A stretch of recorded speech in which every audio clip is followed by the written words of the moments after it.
I was 62 years old the night Sophie Morrison walked into my bar. I'd been to war, buried brothers, spent 3 years in the jungle where boys became men or became ghosts. I thought I'd seen everything worth seeing, felt everything worth feeling. I was wrong. The Iron Brotherhood MC Clubhouse sat on Southeast Hawthorne, Portland, Oregon, wedged between a pawn shop and a Vietnamese restaurant that served pho so good it made me cry the first time I tried it. Not the crying kind normally, but that broth that tasted brought me back to Saigon 1968 before everything went to hell. For I learned what a man could do to another man when the rules disappeared. We built the clubhouse in '87. Took us 2 years. Every brick laid by veterans myself, Vince Russo, who'd seen Korea, Tommy Wrench Patterson, who died in '09 from the Agent Orange they swore wasn't killing us. The walls held photographs. Black and white images of young men in uniforms standing in rice paddies, deserts mountains. Some of those men were still alive. Most weren't. This wasn't just a bar. It was a sanctuary. A place where men who'd seen the worst of humanity could sit with others who understood. Where you didn't have to explain why certain sounds made you flinch. Where silence meant respect, not judgment. I owned Coleman's garage 3 blocks away. Motorcycles mostly though, I'd work on anything with an engine. Lived above the shop in a 1-bedroom apartment that smelled like motor oil and old coffee. My routine hadn't changed in 15 years: work, gym, clubhouse, sleep. No complications, no attachments, no one to lose. Rachel left in 2014, can't blame her. I'd stopped being a husband long before she stopped being a wife. Friday nights at the clubhouse followed a pattern. The angels gathered around 8, 20 to 30 men depending on who was working, who was traveling, who was still alive. We'd drink, play pool, tell the same stories we'd told 100 times before. War stories mostly. The ones where we survived. The ones where we didn't have to explain why we woke up screaming. Vince Russo was already at the bar when I arrived that June night. 74 years old Korean War veteran, gray beard down to his chest. He'd taken shrapnel in his left leg at the Chosin Reservoir. Winter of 1950, 19 years old. The leg never healed right, but Vince never complained. Marines don't complain.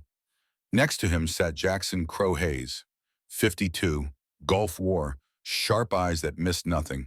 Lean like a whip. He'd been a scout sniper. The kind of man who could sit motionless for 18 hours waiting for a target. That patience translated to civilian life. Crow thought 3 moves ahead. Always, younger guys filtered in. Jake Morrison, no relation to Sophie, though I didn't know that yet. Iraq veteran. Marcus Freeman Jr., Afghanistan. Tommy Chen, same. All of them carrying invisible wounds. All of them trying to find some piece of normal in a world that didn't understand what they'd seen. The music was loud. Classic rock. Creedence Clearwater Revival. Fortunate Son. The irony wasn't lost on any of us. We'd all been fortunate sons once, right up until we weren't. I nursed a whiskey at the bar. Jim Beam. Neat. Same drink I'd been ordering since 1975 when I got back from Hanoi. 3 years in that jungle hell. 6 months as a POW after my chopper went down outside Da Nang. The North Vietnamese weren't gentle, but they taught me something useful: how to survive when surviving seemed impossible. The date nagged at me. June 14th. I tried not to think about it. Tried not to remember. But memory doesn't ask permission. Elena Coleman, born June 14th, 2001. My daughter. The only perfect thing I'd ever helped create. She died on a Tuesday, June 11, 2013. 7 years old, riding her bike in front of our house in Northeast Portland. The drunk driver didn't brake, didn't even slow down. Hit her at 45 miles per hour. She flew 12 feet, died on impact. I was here, at the clubhouse, 20 minutes away, playing pool with Vince, drinking, laughing at some joke I can't remember anymore. Rachel called, screaming. I couldn't understand the words at first. Then I did. Then I understood everything. By the time I reached the hospital, Elena was gone. They'd covered her with a white sheet, so small under that sheet. 7 years old, 73 pounds, loved strawberries, hated broccoli, wanted to be a veterinarian. Gone. Rachel looked at me in that hospital corridor, her face blank, empty. She said 3 words that ended our marriage. You weren't there. She was right. I wasn't. I was drinking with my brothers while my daughter died alone on asphalt, her bike twisted into scrap metal, her shoes scattered in the street. We divorced a year later. Rachel remarried in 2016, moved to Seattle with her new husband, elementary school principal, good man probably, better than me certainly. I stayed in Portland, stopped feeling. Emotions were weakness. Weakness got you killed. Better to be stone, better to be ice. For 15 years, I perfected the art of not caring. Then Sophie Morrison walked through that door. The bolt shouldn't have slid. The clubhouse door locked from inside Friday nights. Members only, no exceptions. But I heard metal scraping, heard hinges protest. The music volume dropped as heads turned. She stood in the doorway, backlit by street lamps. Small, maybe 70 pounds. 8 years old, I'd learn later. Dark hair tangled like no one had brushed it in weeks. Oversized gray hoodie, jeans with holes that weren't fashion statements. The bruises caught my attention first.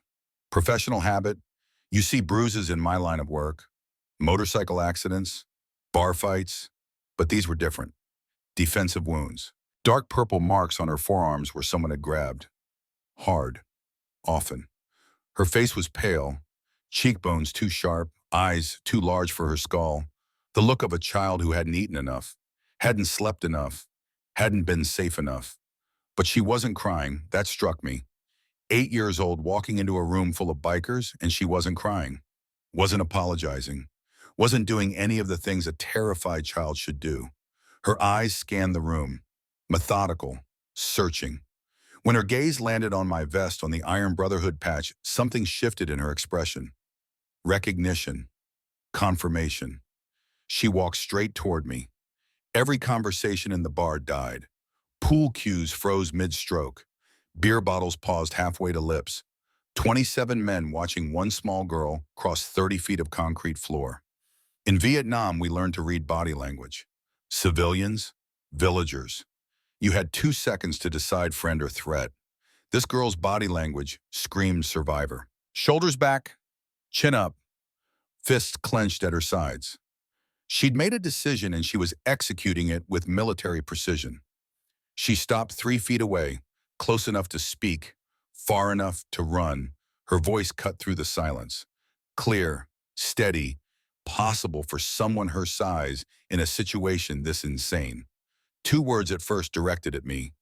Sir, she said, that one word carrying more weight than it should. Can I follow you home? The silence that followed was suffocating. I could hear the neon Budweiser sign buzzing on the wall, could hear someone's boot scraping concrete, could hear my own heartbeat, which hadn't changed rhythm under fire in Vietnam, but somehow accelerated now. 27 years of military training kicked in. Assess the situation, identify the threat, protect civilians. I crouched down, slow, deliberate, the way you approach a frightened animal. My knees protested. Old motorcycle accident from '92, shattered kneecap, but I ignored the pain. At her eye level now, I could see more details.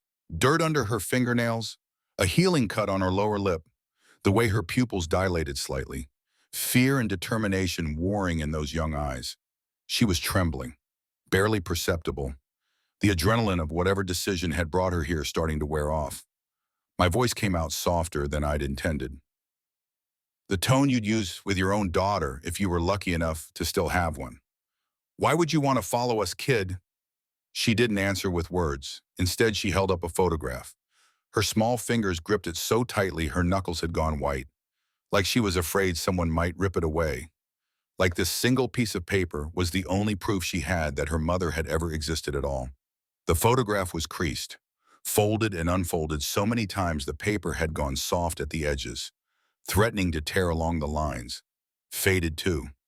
Colors washed out from years in handling and probably tears. But the image was unmistakable. A woman stared back at me from that worn photograph, smiling, strong, eyes full of life and fire. She wore an Iron Brotherhood vest over a Metallica t-shirt, dark hair pulled back in a ponytail, one arm slung around someone's shoulder just outside the frame. The vest was authentic. The patch was real. And every man in that bar recognized her instantly. Cassandra Morrison. Cass.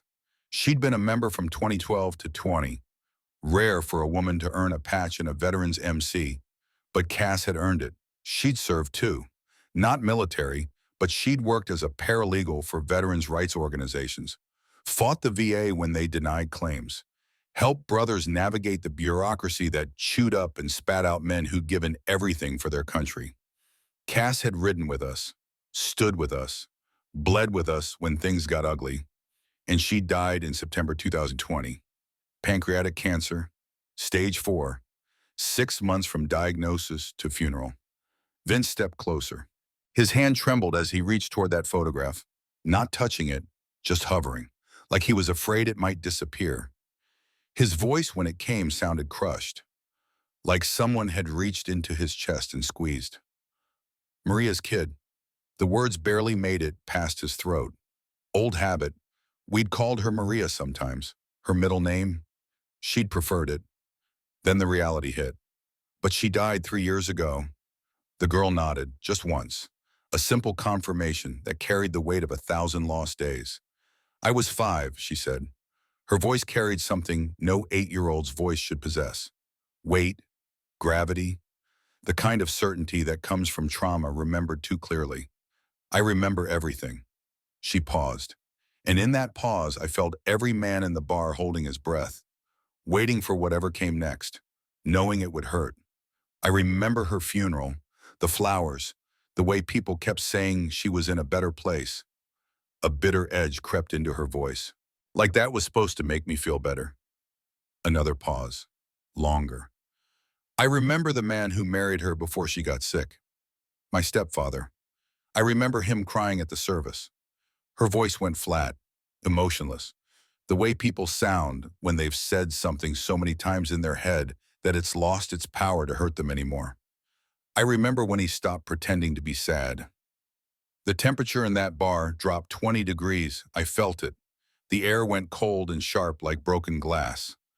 My jaw clenched so hard my teeth should have cracked. My fist balled at my sides, every muscle in my body going rigid with barely controlled rage. Around the room, other men shifted. Crow whispered something that sounded like a prayer or a curse. Jake set down his beer with trembling hands. We understood now. Cass Morrison, our sister, our friend, the woman who'd earned her place through loyalty and guts, who'd ridden with us through 3 states, who'd stood shoulder to shoulder with us when things got ugly, who'd proved over and over that family wasn't about blood, but about who showed up when it mattered. Cass had a daughter, and we'd never known. She'd never told us, never brought this little girl around, never asked for help, and now she was dead, and her child was standing in our bar looking like she'd been through hell. The questions crashed through my mind like thunder. Why didn't Cass tell us what happened to this child? Who was this stepfather? What had he done? But I forced the questions down, forced myself to focus on the terrified little girl in front of me who'd somehow found the courage to walk into the scariest place she probably knew. I kept my voice soft, gentle, even though every instinct screamed to find whoever hurt her and make them pay. Why'd you come here, sweetheart? She took a shaky breath, the kind adults take before confessing something they've carried too long, the kind that comes right before the dam breaks. Her small shoulders rose and fell. And for the first time since she'd walked through that door, she looked like what she was, a terrified 8-year-old child who'd been holding on by her fingernails for far too long. Because no one else will tell me the truth. Her voice dropped to a whisper.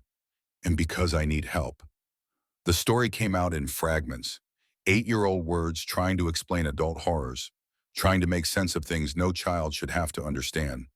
Her mother had left behind money, not lottery winnings or anything illicit, honest savings, $247,000, carefully protected, legally willed to her daughter.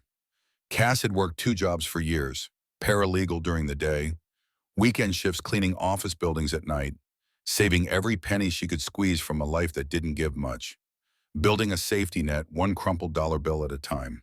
The account had 2 people with access, the girl herself, though she was too young to touch it yet, and her stepfather, listed as temporary guardian until she came of age. Richard Caldwell. I committed the name to memory. At first, the girl said her voice going flat. Now he acted kind.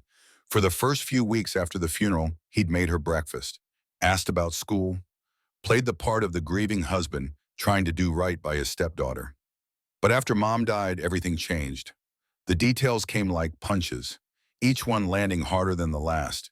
Meals skipped as punishment, food locked away, her watching him eat while her stomach cramped with hunger. Locked rooms, her bedroom door fitted with a deadbolt on the outside, trapping her for hours, sometimes overnight. Bruises explained away as clumsiness when the rare neighbor asked. Those neighbors had been told she was slow, sickly, that it was better not to engage with her because she got confused easily. Made up stories, needed special handling. I'd seen this before. Vietnam, villages where men ruled with fists, where women and children learned to be silent, small, invisible. I'd seen it stateside too. Marine buddies who came back different, who drank too much, hit too hard, who turned their homes into war zones. I'd promised myself never again. Never stand by while the strong hurt the weak. And here I was. This girl had been 50 feet away for 3 years. 50 goddamn feet. While I drank my whiskey and told my war stories and pretended the world outside this clubhouse didn't exist. But here's what Richard Caldwell didn't know. Here's what he never even suspected. This 8-year-old girl's far smarter than he imagined, far more observant, far more determined to survive. She'd been listening for months, pressed her ear to doors when he thought she was locked away, memorized phone conversations, stored every word in her mind like evidence in a case she was building against him. She knew about the insurance payout, the life insurance policy he had taken out on her 6 months ago, $500,000. Him as sole beneficiary. She understood what the kid being more trouble than she's worth meant when he said it on those late-night phone calls. She'd heard him tell someone about clearing the way, about handling things this weekend, about how accidents happen to children all the time, and nobody really questions it if you set it up right. My fist clenched so hard my knuckles cracked like gunshots in the silence. The sound made several men flinch. My voice came out like gravel, like broken glass. He was planning to kill you. Not a question, a statement of fact, a recognition of evil that made even these hardened men feel sick. She nodded. The simple gesture carried the weight of certain death avoided by the thinnest margin. I think he was waiting for the right time, she said quietly. An accident. Something believable. She looked up at me, at these terrifying men with their ink and leather and scars.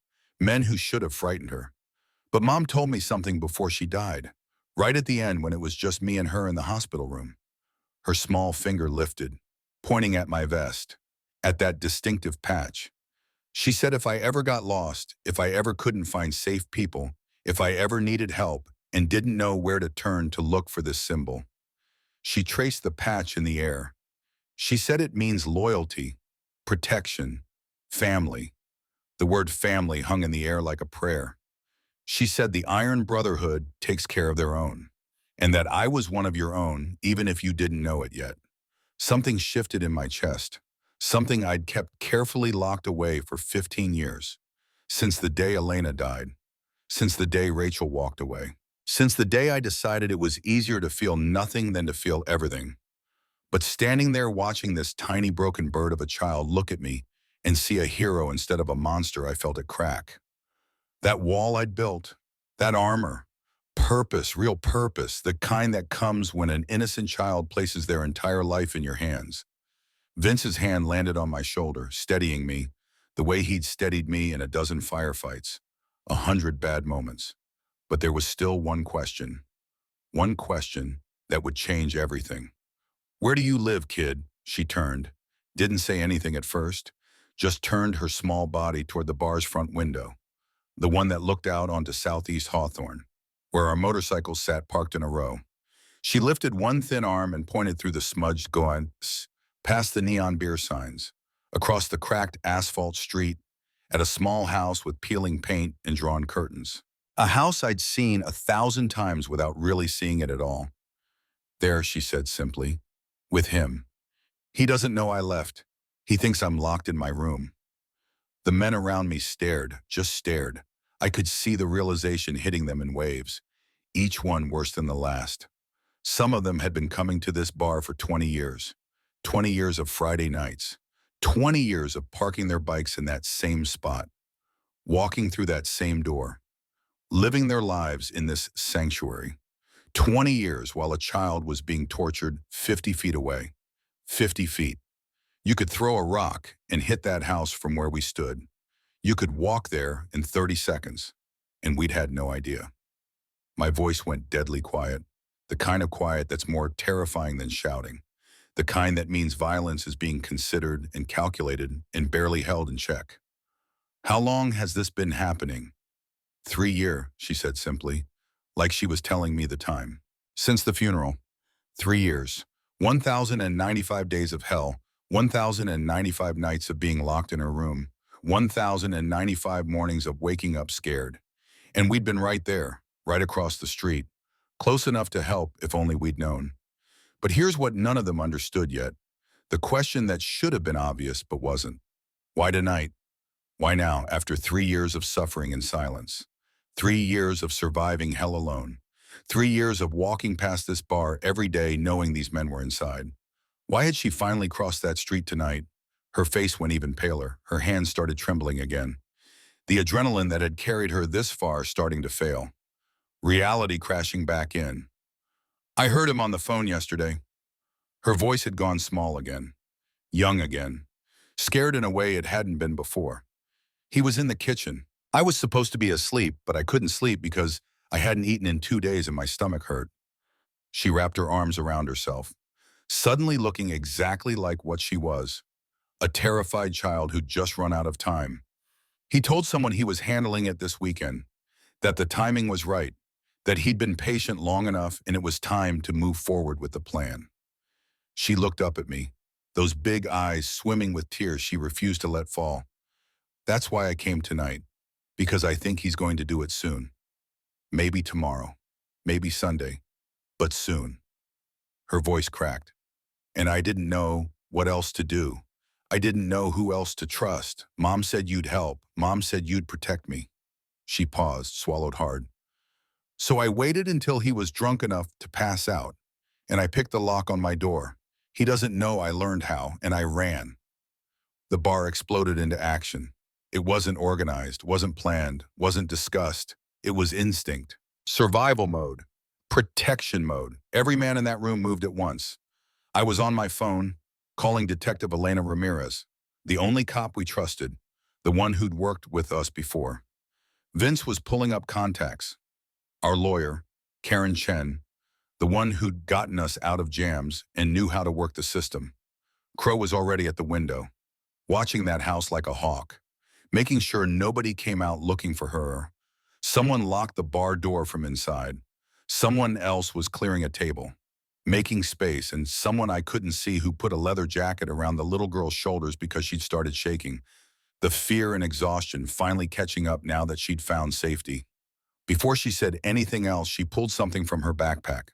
A tiny thing, worn and patched. Cartoon characters faded almost beyond recognition. She held out a folder. One of those plastic, expandable folders kids use for school projects. But this one was carefully maintained, organized with tabs and sections. She held it out to me with both hands, like she was presenting something precious and fragile and vitally important. I took it, exchanged glances with Vince, opened it carefully. What I found inside made every man in that bar go absolutely silent.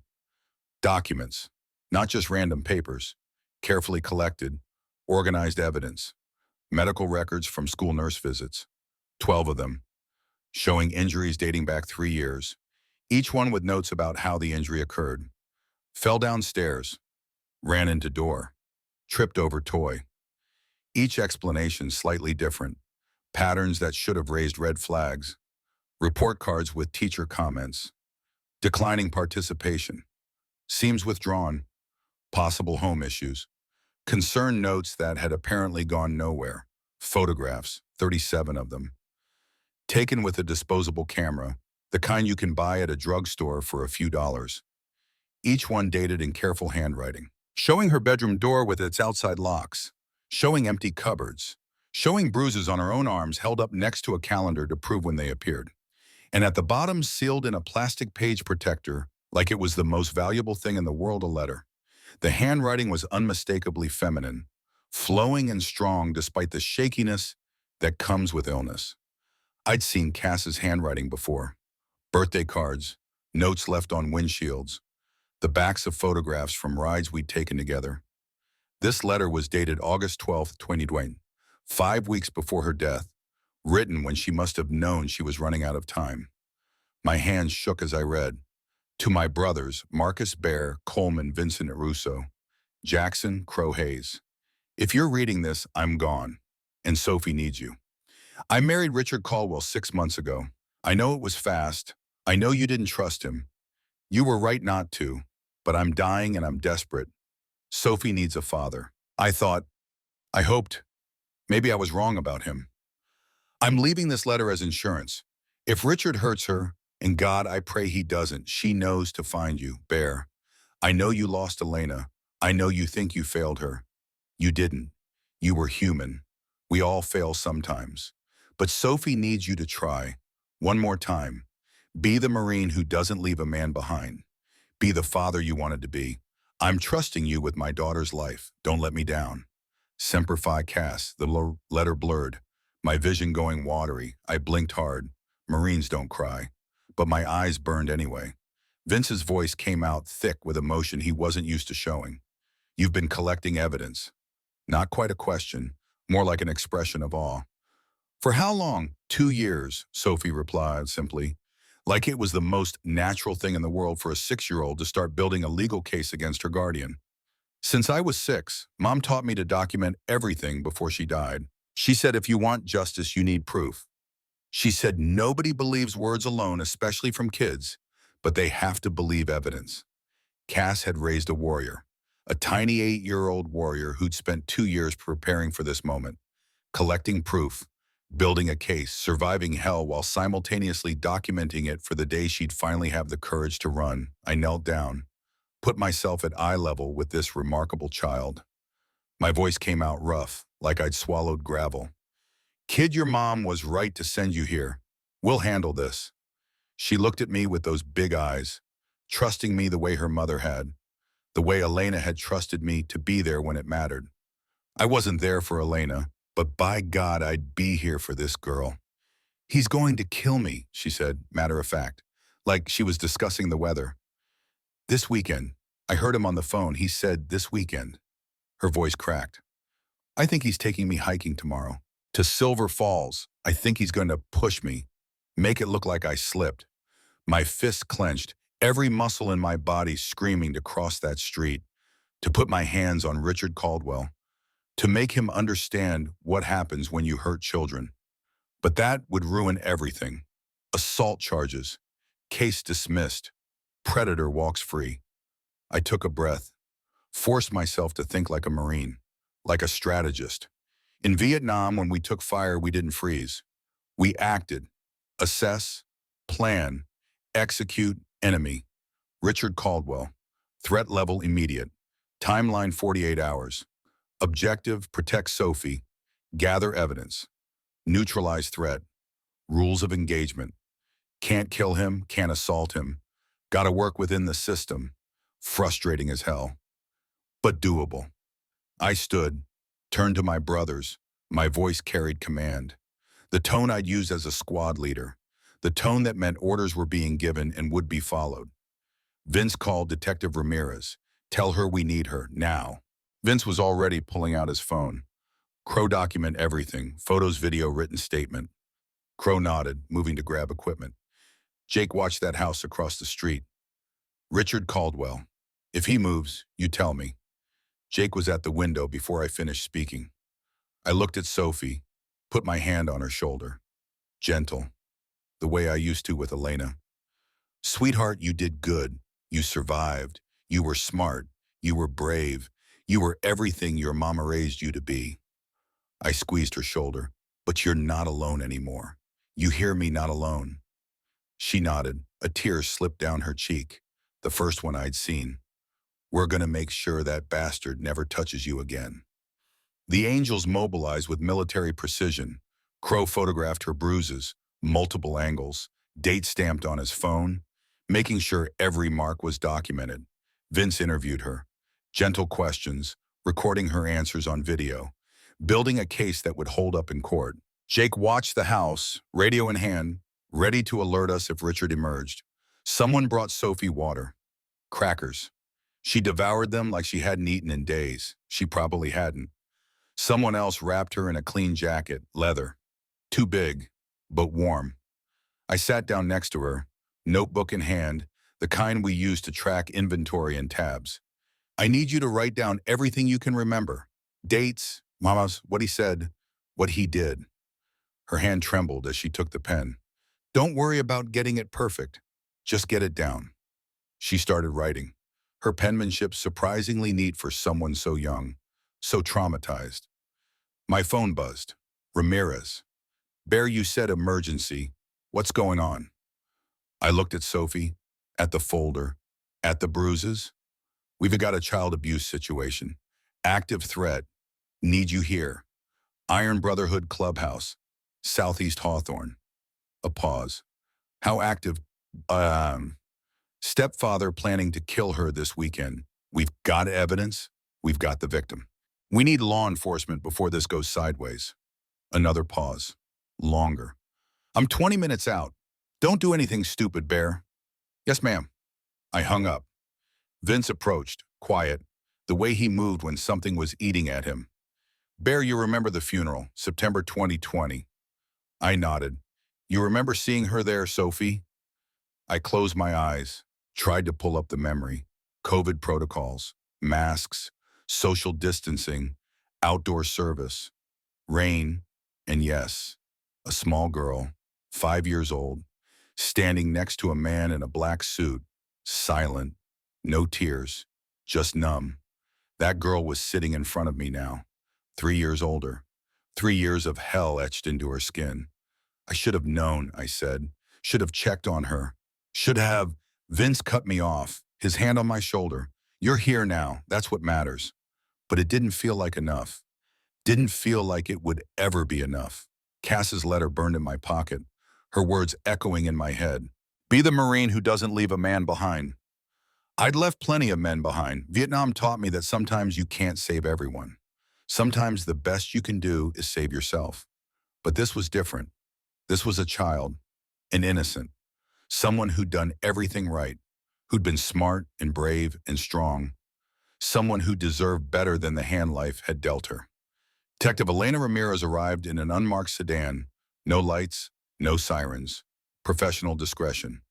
She was 45, Latina, sharp eyes that had seen too much, 18 years on the Portland PD, child abuse specialist. We'd worked with her before on a witness intimidation case back in 2019. She knew we weren't saints, but she also knew we weren't liars. Her brother had been a Marine, Carlos Ramirez, killed in Iraq 2004, IED outside Fallujah. She understood what it meant to serve, what it meant to lose someone to war. She stepped into the clubhouse, took in the scene, 27 bikers, one small girl, a folder full of evidence. Her expression hardened.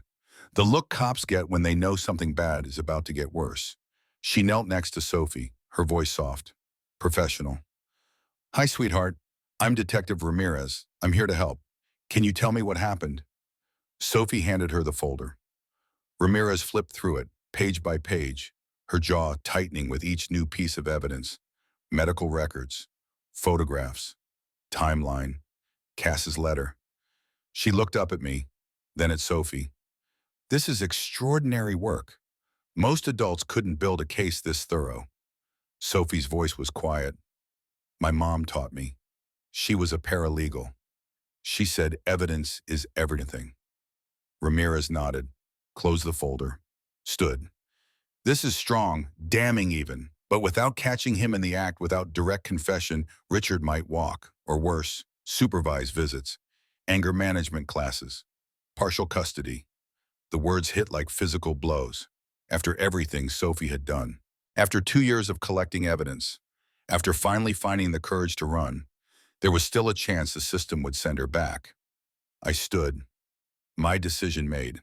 I'm going over there. Ramirez's head snapped toward me. No, you'll compromise everything. Any confession he makes, any evidence we gather, any statement he gives could be thrown out if a defense lawyer argues coercion. I kept my voice level. I'm not going to touch him. I'm going to knock on his door like a concerned neighbor. Ask if he's seen a little girl. See what he says when he realizes she's gone.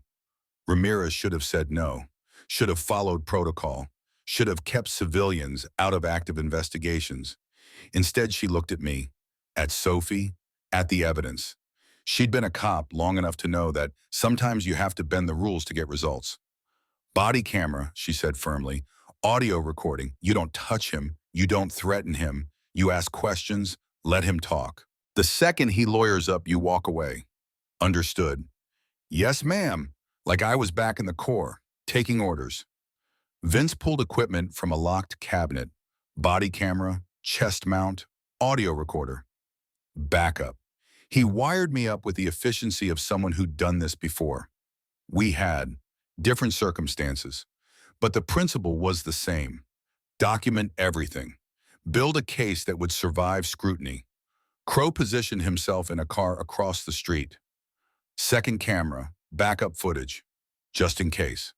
Ramirez and her partner, Detective Liu, parked 2 houses down, close enough to respond, far enough to avoid spooking Richard. I checked my gear, body cam on chest, audio recorder in pocket. No weapons, no brass knuckles, nothing that could be construed as threatening. Just me, a 62-year-old Marine, about to go face a child abuser. Sophie watched me prepare, those big eyes tracking every movement. I knelt next to her one more time. I'll be back, I promise. In the Marines, a promise is everything. You keep it or you die trying. I walked out the door, 50 feet. That's how far Richard Caldwell's house was from my clubhouse. In Vietnam, 50 feet was point-blank range, grenade throwing distance, close enough to see the enemy's eyes when you pulled the trigger. I'd been that close to Sophie's hell for 3 years, and I'd done nothing, not anymore. The walk across Southeast Hawthorne took 20 seconds, each step deliberate, controlled. I was heading into enemy territory now, had to keep my head. The house looked harmless from outside. Small, peeling paint, lawn needed mowing, single story, built in the 70s probably. Vinyl siding, cracked driveway, the kind of house you pass 1,000 times without noticing. The kind of house where hell happens behind closed doors. Lights were on inside. 1 a.m., unusual. Most people would be asleep, but predators keep different hours. I climbed the porch steps, 3 of them, wood. Needing repair, the boards creaked under my weight. I raised my fist, knocked firmly on the door. Footsteps inside. Heavy, uncertain. The door opened. Richard Caldwell stood there. 5'10", soft around the middle, wearing sweatpants and a stained t-shirt. Smell of whiskey, not drunk, but not sober either. He tried to smile, the kind of fake smile people perfect over years of lying. It didn't reach his eyes. Can I help you? His voice was friendly, neighborly, the tone of someone with nothing to hide. Then he saw my vest, saw the patch, saw 6'4" of muscle and ink and barely contained menace standing on his porch. The smile cracked, just slightly, a hairline fracture in the facade. I kept my expression neutral, almost bored, like I was asking directions. Looking for a little girl, about 8 years old, dark hair, thought maybe you'd seen her around. I watched his face carefully, the way you watch an opponent, looking for tells, for the micro expressions that reveal what someone's really thinking. His face did something interesting. Not concern, that would have been normal.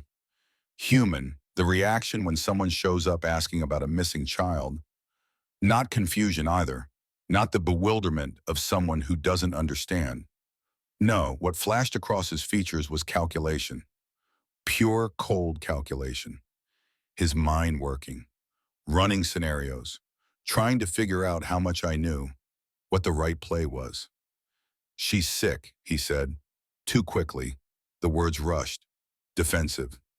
Sleeping. Can't be disturbed. She's had a rough week. He moved to close the door slightly. Subtle territorial gesture, establishing boundaries, asserting control. I didn't budge, leaned against the doorframe instead, casual, relaxed, my massive frame effectively blocking his view of the street. That's so I let just enough skepticism bleed through, just enough to make him feel like he needed to explain more, to justify, to defend. Because I got a call, concerned neighbor, said they hadn't seen her in a while, thought I'd check in. And here's where predators always fail. They can't help themselves, can't just say thank you and close the door. Can't let perceived accusations stand unchallenged. They have to defend, have to explain, have to make you understand that they're the victim here. She's fine, he snapped, irritation bleeding through the friendly act like ink through wet paper. She's always making up stories, that kid, attention-seeking behavior. Her mother spoiled her rotten before she died, let her get away with everything. He was talking, unprompted, digging his own grave. And I've been trying to straighten her out, but it's been difficult. You try raising someone else's kid. See how easy it is. I let the words hang, let him hear his own defensiveness, his own unprompted explanations. So you do discipline her? The question came out mild, curious. Like I was genuinely interested in parenting techniques. Richard blinked, realization hitting that he'd said too much, revealed too much, walked into something he hadn't seen coming. I mean normal stuff, timeouts, sending her to her room. You know how kids are. He tried to recover, tried to make it sound routine, reasonable, completely normal.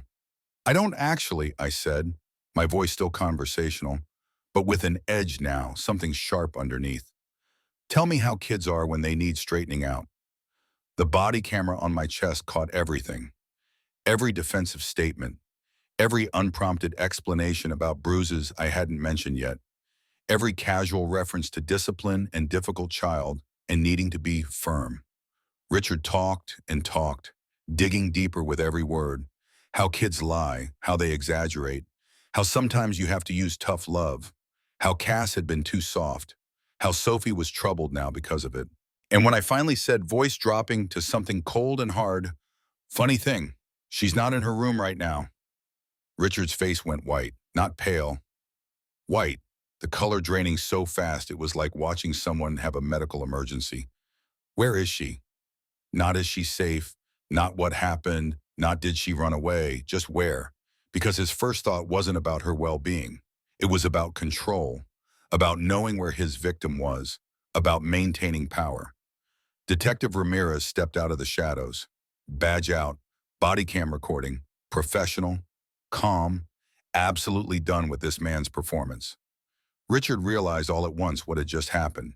He'd confessed to child abuse on camera. He'd revealed his true nature to a cop and a witness. He'd done it willingly, unable to resist the urge to defend himself. The trap had closed, and he'd walked into it. Richard Caldwell, you're under arrest on suspicion of child endangerment and abuse. You have the right to remain silent. Richard's panic was immediate. Wait, I didn't mean this is a misunderstanding. I want a lawyer. Ramirez continued reading his rights. Detective Lou appeared. Moved to cuff Richard. I stood there, fists clenched till my knuckles cracked. Every instinct screaming to hit him, to grab him by the throat, to make him feel a fraction of what Sophie felt. In Vietnam, I would have put a bullet between his eyes and slept fine. But this wasn't war. This was civilization. And if I touched him, Sophie would pay the price. So I stood there, watched Liu cuff him, watched them put him in the car. Vince's hand landed on my shoulder. You did good, brother. You kept your cool. I nodded, but inside I was still in the jungle. And Richard Caldwell was Charlie. War never really ends. You just learn to fight it different. Ramirez approached. We're going to search the house. You should head back. Stay with Sophie. I turned, walked back across that 50 feet. Sophie was waiting, standing at the clubhouse window, watching. When she saw me, relief flooded her face. I walked inside, knelt down. He's arrested. He's not going to hurt you anymore. She threw her arms around me. First time she'd initiated physical contact with anyone since Cass died, probably. I hugged her back. Careful, gentle.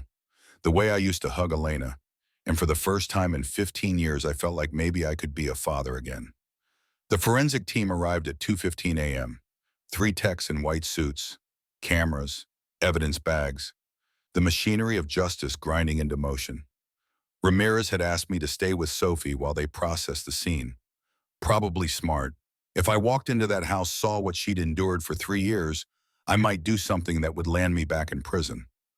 Sophie sat at the bar, wrapped in Vince's leather jacket, too big for her. The sleeves hung past her hands, but she clutched it tight, like armor. Jake had made her a sandwich, turkey and cheese. She'd eaten half before her stomach rebelled. 3 years of starvation meant her body couldn't handle normal portions anymore. The clubhouse had gone quiet.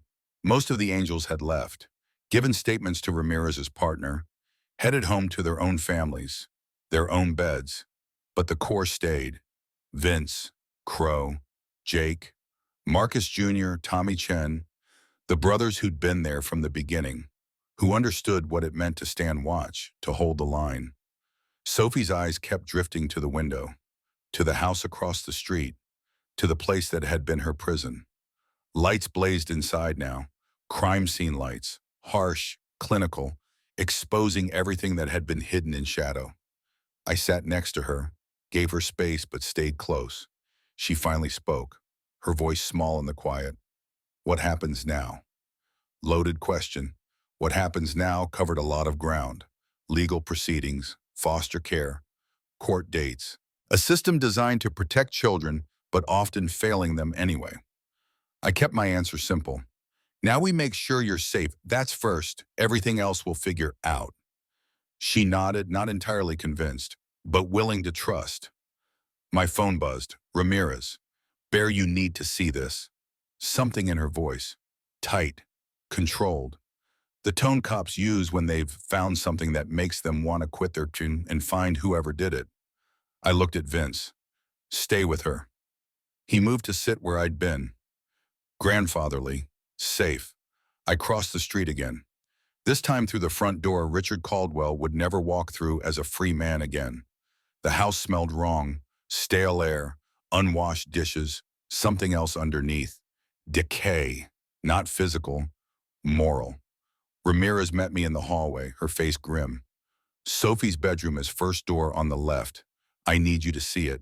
Need you to understand what we're dealing with. I steeled myself, pushed open the door, 6 by 8 feet. Smaller than my prison cell in Hanoi after I got captured in '69. That cell had been 7 by 9. Concrete. One small window, rats. This was worse. Mattress on the floor, no frame, thin blanket. Torn, stained, no pillow, window nailed shut. I crossed to it, tested it. 8 nails driven deep through the frame into the sill. She couldn't have opened it if the house was burning. Door had 2 deadbolts. Outside, industrial grade, the kind you use for storage units, for securing valuable property, not for keeping a child safe, for keeping her contained. Light fixture hung empty, socket bare, bulb removed. She'd lived in darkness when locked in. No light, no hope, just black. I had to step outside, into the hallway, breathe. Flashback hit me like incoming fire. Hanoi, 1969, 6 months in that cell. Interrogations, beatings, the guards who thought torture was their patriotic duty. I'd been 22, trained for survival, mentally prepared for capture. Sophie had been 5 when this started, 6 when she began documenting, 7 when she learned to pick locks. A child with no training, no preparation, just survival instinct and her mother's final lessons. Ramirez's hand on my shoulder brought me back. There's more.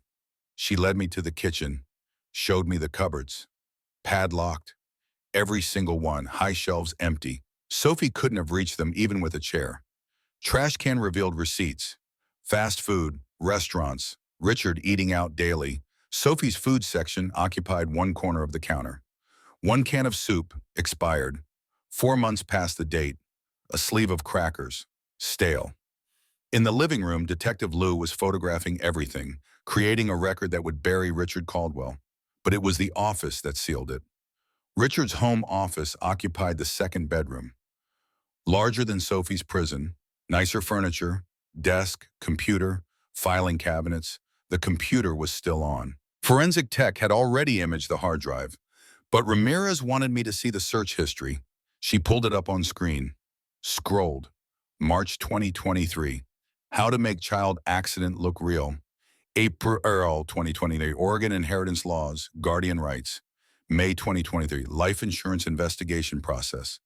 June 2020, Silver Falls State Park death statistics. June 13, 2024. Yesterday. Weather Silver Falls Saturday, June 15. He'd planned it, methodical, like a military operation. Silver Falls, Canyon Trail, 177-foot drop at South Falls Overlook. Accidental fall, grieving stepfather, insurance payout in 60 days. If Sophie hadn't run, she'd have been dead in approximately 10 hours. I checked my watch. 2:47 a.m., Saturday morning.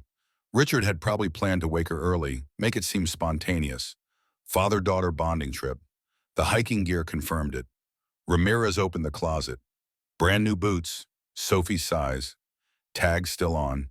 Backpack packed for a day hike. Trail map with a red X marking South Falls Overlook. First aid kit sitting on the shelf. I opened it. Empty. He wasn't planning to use it. Wasn't planning for her to survive the fall. My hands shook. First time since Vietnam. Ramirez saw it.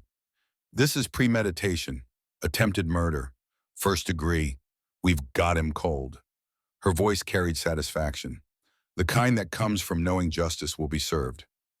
But I felt sick because Sophie had been collecting evidence for 2 years, building her case, surviving, preparing, and she'd been 14 hours away from dying anyway. All her intelligence, all her bravery, all her preparation would have meant nothing if she'd waited one more day. Lou called from the office. Detective, you need to see this. We returned. Lou had opened Richard's filing cabinet, found financial records, bank statements showing Richard was $180,000 in debt, credit cards maxed, personal loans overdue, loan documents, owed to Tommy Bones Marconi, known loan shark. Portland PD had been trying to nail him for years. The last payment notice was dated June 1st. 2 weeks ago, pay in full by July 1st or face consequences. Richard needed money. Fast. Sophie represented $747,000. $247 from Cass's trust, $500 from the life insurance policy he'd taken out. Enough to pay off Tommy Bones, enough to start over. All he had to do was kill an 8-year-old girl. Ramirez photographed everything, every document, every receipt, every piece of evidence, building a case so airtight Richard's expensive lawyer wouldn't find a crack. I walked back outside, needed air, needed distance from this place. Vince met me on the porch. How bad? One word. Bad. He nodded, understood. Marines don't need elaborate explanations. We stood there in silence, watching the techs work, watching them document every horror. Across the street, Sophie was visible through the clubhouse window, still wrapped in that jacket, still watching. She'd survived this for 3 years, in that cell masquerading as a bedroom. She'd done what I'd done in Hanoi, what every POW does, survive. One day at a time, 1 hour, 1 minute. Find something to hold on to, some reason to keep breathing. For me, it had been getting home, seeing Rachel, starting a family. For Sophie, it had been her mother's promise. Find the angels, they'll protect you. And she'd held on to that promise for 3 years. Through starvation, through beatings, through isolation. Until the moment came, until she had no choice left, and she'd crossed that street, walked into a bar full of strangers, bet her life on her mother's word, on our honor. Ramirez emerged from the house, pulled off her gloves. We're going to be here for hours, processing everything. But Bear, there's something else. She held up an evidence bag. Inside was a document, legal letterhead. Found this in Richard's desk.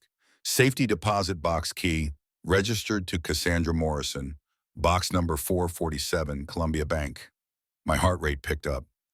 Cass had a safety deposit box. Ramirez nodded. Instructions attached. Can only be opened by Sophie Morrison upon turning 18, or by emergency guardians named in attached document. She pulled out a second paper. Legal will, dated August 15th, 2020, month before Cass died. I scanned it. Legal language. But the important parts were clear. Primary guardians, Marcus Bear, Coleman Vincent Russo, Jackson Hayes. Richard Caldwell, temporary guardian, pending review. Clause 7B. If any evidence of abuse, neglect, or endangerment emerges, guardianship transfers immediately to named parties. Cass had made it legal, had made it official, had built a framework that would protect Sophie even after death. Ramirez was already on her phone. I'll get a court order. Emergency access. This qualifies. Sophie's life was in immediate danger. She paused. Bear whatever's in that box. Cass wanted you to have it. Wanted you to protect Sophie. I looked at the will again. At my name. At the date. August 15th, 2020. Cass had been dying. Pancreatic cancer eating her from inside. Weeks left to live. And she'd spent those weeks building safety nets. Legal documents, letters, evidence. Planning for a future she wouldn't see. Protecting a daughter she'd have to leave behind. That's what mothers do. Fight for their children even when the fight seems hopeless. I folded the will carefully. Put it in my pocket next to her letter. 2 documents from beyond the grave. 2 pieces of a plan Cass had set in motion 3 years ago. Now it was my job to see it through. By 4:00 a.m., the initial search was complete.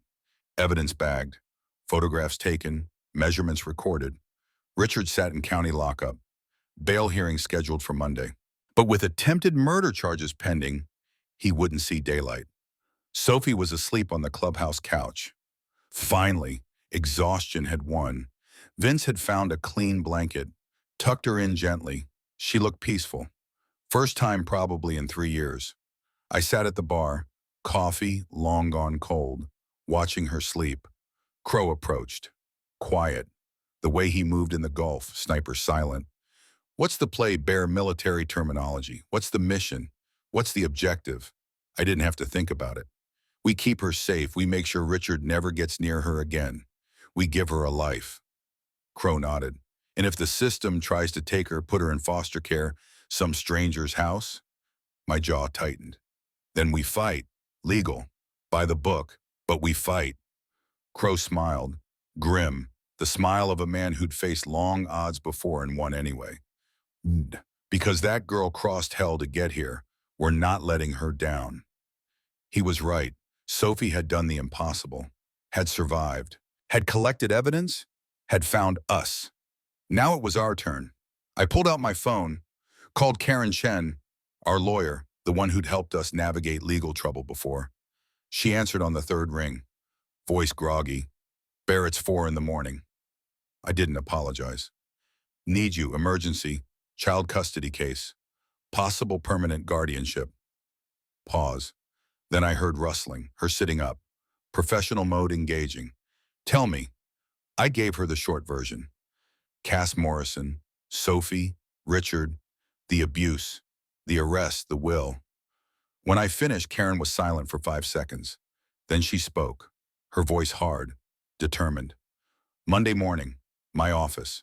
Bring every piece of documentation, every photo, every medical record, Cass's will, everything.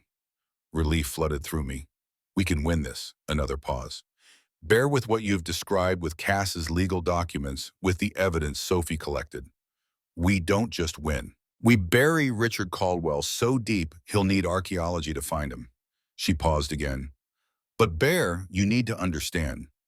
Guardianship is serious. It's not temporary. If the court grants it, Sophie becomes your legal responsibility. For years, until she's 18 at minimum. I looked at Sophie sleeping on that couch. Small, fragile, broken but not destroyed.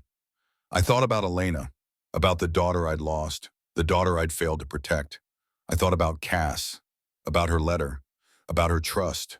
And I thought about Semper Fidelis, the motto tattooed on my forearm, the promise I'd made when I was 18 years old and thought I was invincible. Always faithful, always loyal, never leave a man behind. Sophie wasn't a man, she was a child. But the principle was the same. I'd taken an oath, 34 years ago, to support and defend, to protect. That oath didn't expire, didn't come with conditions. I spoke clearly, no hesitation. I understand and I accept. Karen's voice softened. Okay then, Monday morning. We'll make it official. I hung up. Vince was watching me, reading my face. You're really doing this, taking her in. Not a question, a statement, confirmation. I nodded. Cass asked me to, and I owe her. Oh, Sophie. Oh, Elena. Vince's hand landed on my shoulder. Elena would be proud of you, brother. Would she? I didn't know. Elena had been 7 when she died, too young to understand adult concepts like redemption and second chances.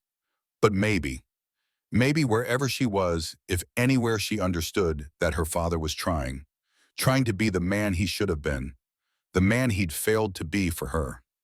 Sunday morning came too fast. Sophie woke around 9, disoriented, scared for a moment before remembering where she was. Safe. Vince made breakfast, pancakes, eggs, bacon, enough food for 10 people. Old habit, military mess halls. You always made extra. Sophie ate slowly, her stomach still adjusting. But she finished a full plate, first time in who knows how long. I sat across from her, coffee in hand. Sophie, we need to talk about what happens next. Her eyes went wide, fear creeping back in. I raised a hand, gentle. You're not going back to Richard, ever. He's in jail. He's going to stay there. Relief visible, her shoulders relaxing. But the court needs to decide where you'll live, who'll take care of you. She looked down, picked at her napkin. Foster care. The word came out small, defeated, like she'd already given up hope. I leaned forward. Not if I have anything to say about it. Your mom left legal documents, a will, naming me and Vince and Crow as your guardians? Her head snapped up. Really? Hope, raw, desperate? I nodded. Really? But there's a process, court hearings, lawyers, probably a few weeks. I paused, made sure she was looking at me. In the meantime, you'll stay with a temporary guardian. Could be foster care, could be a relative. I don't know yet. Her face fell. I pressed on. But we're going to fight for you. We're going to make sure your mom's wishes are honored. We're going to make sure you end up where you're supposed to be. She studied my face, looking for lies, for false promises. I held her gaze, let her see the truth. Finally, she nodded. Okay, I trust you. 3 words, simple, but they carried the weight of everything.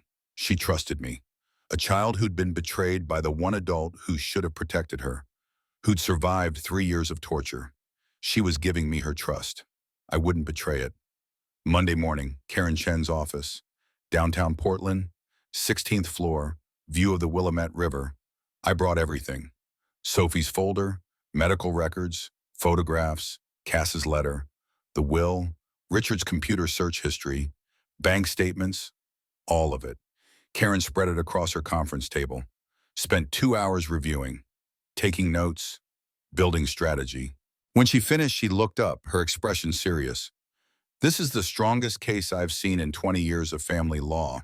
The evidence is overwhelming. Cass's legal documents are airtight. Richard's guilt is beyond question. She paused. But there's a complication. The safety deposit box. I leaned forward. What about it? Karen tapped the will.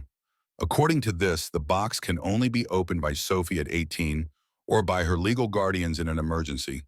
Right now, you're not her legal guardian. You're a concerned party. She saw my expression. I know, but legally there's a difference. We need a court order, judge's approval, to access that box before guardianship is official. She pulled out her phone, started typing. I'm filing an emergency petition, arguing that Sophie's life was in immediate danger, that the box may contain information critical to her safety and welfare.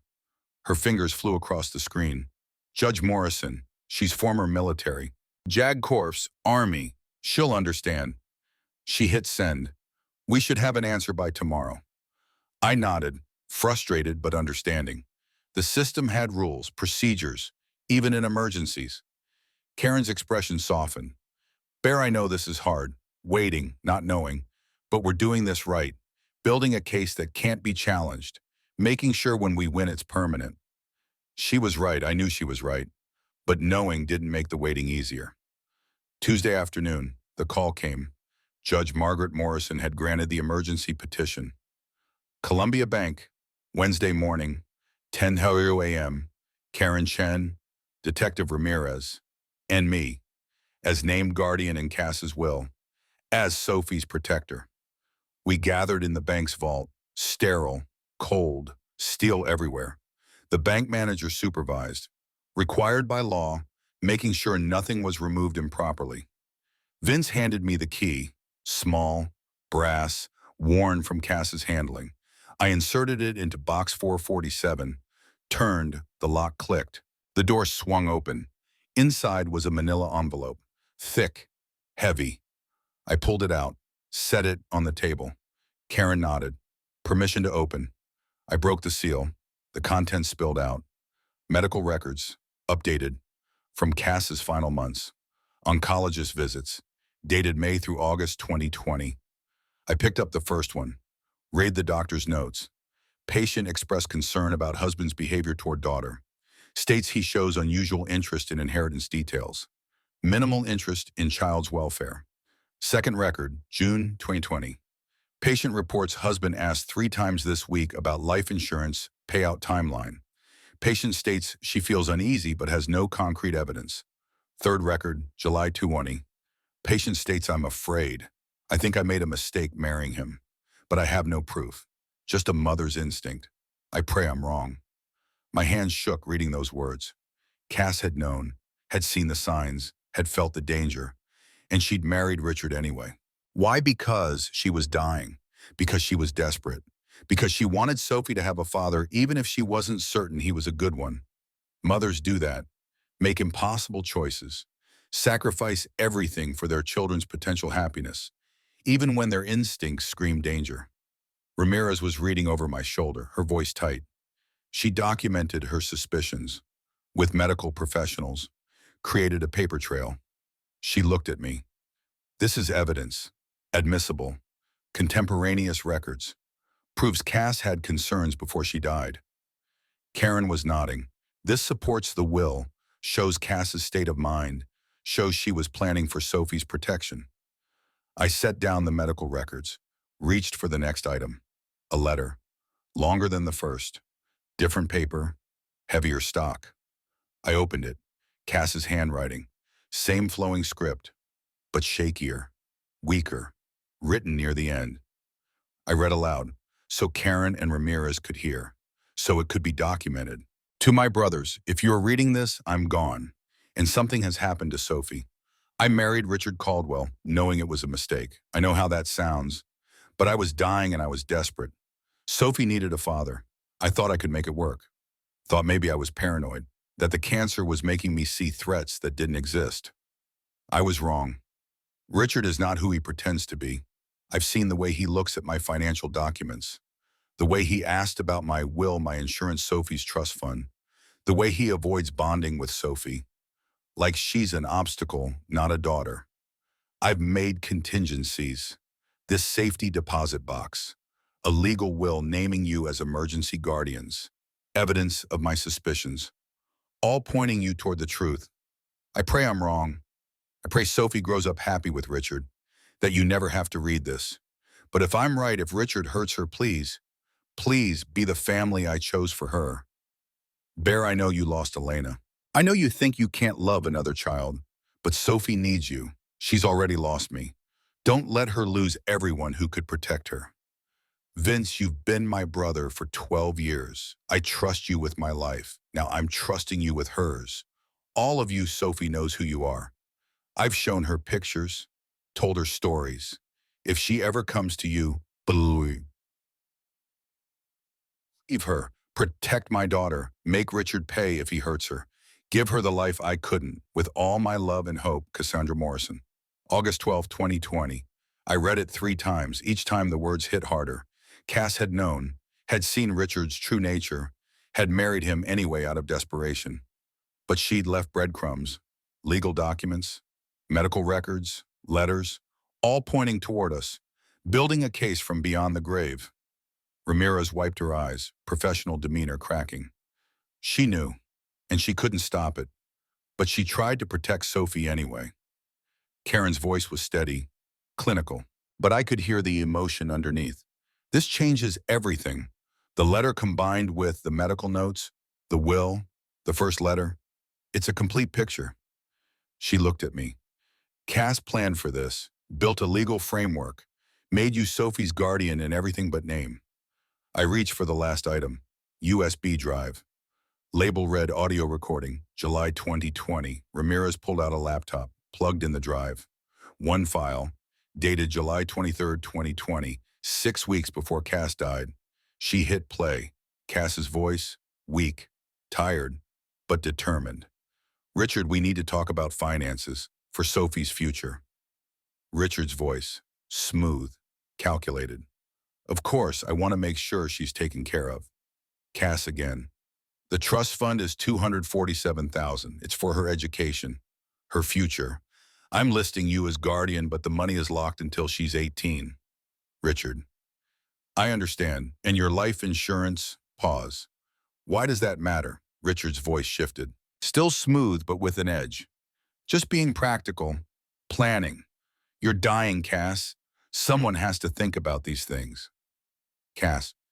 The policy is $300,000. Beneficiary is Sophie. Another pause. Then Richard. But I'm her guardian. I'll manage it for her. Cass's voice hardened. Richard, are you only here for the money? Quick response. Too quick. No, of course not. I love you. I'm just trying to be responsible. Cass. Because if you hurt her, if you're not who you seem, I have friends, people who will protect her. Richard's voice went cold. What are you implying? Cass. Nothing. I'm just saying Sophie has family beyond you, people who love her. Silence. Then Richard. I would never hurt her, Cass. I promise. The recording ended. We sat in silence. Ramirez spoke first. He lied, promised he'd never hurt her, then spent 3 years torturing her. Karen was making notes. This recording proves motive, financial gain. Combined with the search history, the insurance policy, the debt. It's premeditation from day one. She looked up. Richard married Cass intending to kill Sophie eventually. He just waited 3 years to avoid suspicion. The pieces clicked into place, the full picture emerging. Richard had married a dying woman, pretended to grieve, pretended to care for her daughter, all while planning, waiting, building toward the moment he could cash out. $747,000, enough to pay his debts, start over, disappear. All he had to do was push an 8-year-old girl off a cliff. I felt sick, rage and grief mixing into something toxic. But underneath was determination, cold, hard. Richard Caldwell would pay, not just with prison time, with everything. I gathered the documents, the medical records, the letters, the recording, looked at Karen. This is enough, right, to make sure he never gets near Sophie again. She nodded. This isn't just enough. This is overwhelming. We have motive means opportunity. We have Cass's suspicions documented by medical professionals. We have Richard's own voice proving financial motive. She paused. We have Sophie's evidence. 2 years of documentation, photographs, medical records, timeline. She looked me in the eye. Bear Richard Caldwell is going away for 25 years minimum, and Sophie is coming home to you. Home. Strange word for a 62-year-old bachelor who'd lived alone for a decade. But I was ready to make good on Cass's trust, ready to give Sophie the life she deserved, ready to be the father I should have been for Elena. Semper Fidelis, always faithful, to the promise, to the mission, to family. 2 weeks later, Child Advocacy Center, recorded testimony. Sophie sat in a child-friendly room, soft lighting, comfortable chair, stuffed rabbit Vince had bought her. Dr. Melissa Tran conducted the interview. 20 years experience. Specialist in traumatized children. I watched from behind one-way glass, Vince beside me. Both of us silent. Ramirez stood with us. This testimony would be critical, court admissible, used in Richard's trial. Dr. Tran's voice was gentle. Sophie, can you tell me about living with Richard? Sophie clutched the rabbit, her voice small but clear. He locked me in my room a lot. Sometimes one day, sometimes two. It was dark. The light didn't work. Dr. Tran, did he give you food? Sophie shook her head. Sometimes, when he remembered, or when I was good. He said I had to earn it. She looked down. My stomach hurt a lot. I was hungry. Dr. Tran, did Richard ever hurt you physically? Sophie nodded. He hit me when I asked about Mommy. He said she was weak, that I was weak too. She pulled up her sleeve, showed the healing bruises. He grabbed me here, when I didn't do what he wanted fast enough. Vince beside me made a sound, low, dangerous. I put my hand on his shoulder, steadying. Dr. Tran continued, patient, professional. When did you start collecting evidence? Sophie's voice got stronger. When I was 6, Mommy told me before she died. She said if you want justice, you need proof. She said nobody believes words alone, especially from kids. She looked directly at the camera. So I found a camera. I hid it under my floor. I took pictures. I wrote everything down. Dates, times what he said. Dr. Tran, why did you do that? Sophie's answer was simple, devastating. Because I knew someday I'd need to prove it. Prove he hurt me so people would believe me. 8 years old, and she'd understood the system well enough to know she needed documentation. Dr. Tran's final question. Why did you go to the Hell's Angels? Sophie's face changed, softer, hopeful. Mommy showed me pictures before she died. She said these men are your real family. She said if you're ever scared, find them. Her voice dropped. She said Bear lost his daughter. She said he'd understand, that he'd protect me. She looked at the camera again, like she could see through it to where I stood. She said angels protect people, and I needed protecting. Dr. Tran, were you scared to go into the bar? And here Sophie's wall finally cracked, tears streaming. Yes, I was so scared I thought maybe they wouldn't believe me, or maybe they'd send me back. Her voice broke. But I didn't have anywhere else. Richard was going to kill me. I heard him. This weekend. I knew it. She sobbed, the first real breakdown since that first night. So I ran, and I hoped Mommy was right about them. I couldn't watch anymore. Walked out of the observation room, into the hallway, leaned against the wall, eyes closed. She'd thought we might not believe her. After everything she'd done, collecting evidence, surviving 3 years, building her case, she'd thought we might turn her away. Vince found me. You okay, brother? I shook my head. She thought we might not help her.